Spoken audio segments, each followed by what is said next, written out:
For over generations, local movie theaters were not just places to watch films, they were community hubs. Small towns lit up on weekend nights with glowing marquees, projectionist booths, neon signs advertising popcorn and sweets, and the sound of laughter.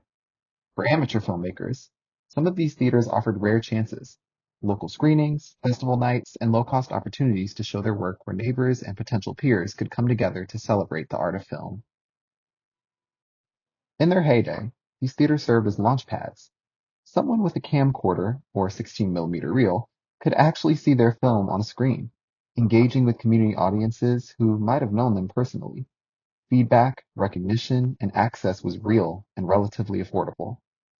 Theaters gave filmmakers space and exposure, and with that came the hope of a future career in professional filmmaking. In the late 1970s, home video started to shift the viewing landscape.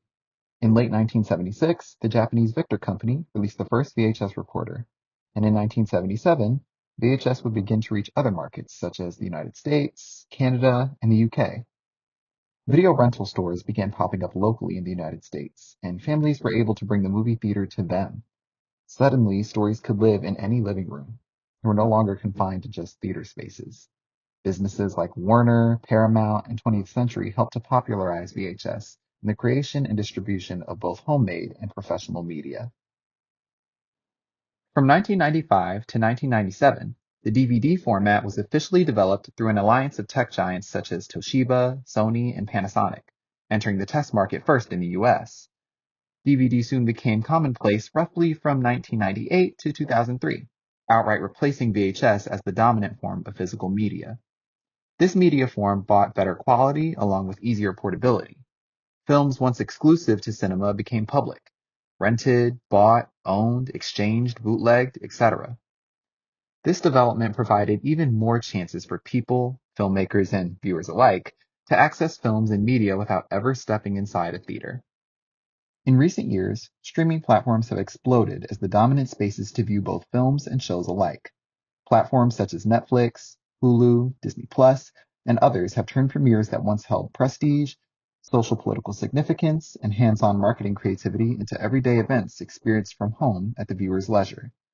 As of 2025, over 80% of US households subscribe to at least one service in order to consume new media.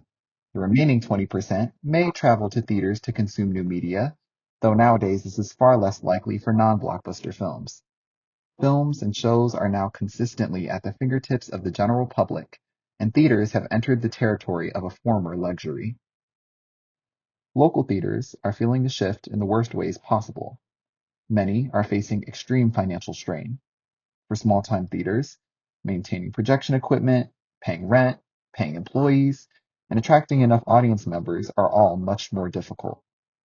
For amateur and independent filmmakers, this shift brings fewer opportunities to exhibit locally, fewer chances to reach an audience except via festival circuits or online drops, and fewer opportunities to network with potential peers, mentors, and employers. This begs the question, is streaming worth the cost of losing shared community spaces, the chance for local artists to be seen and heard, and the ability for the public to engage with new and exciting media that they otherwise would never encounter? What do we, as filmmakers and consumers alike, lose in this shift to streaming platforms? What do we gain in return? And will streaming platforms be the death of the creative freedom and liberty that filmmaking provides?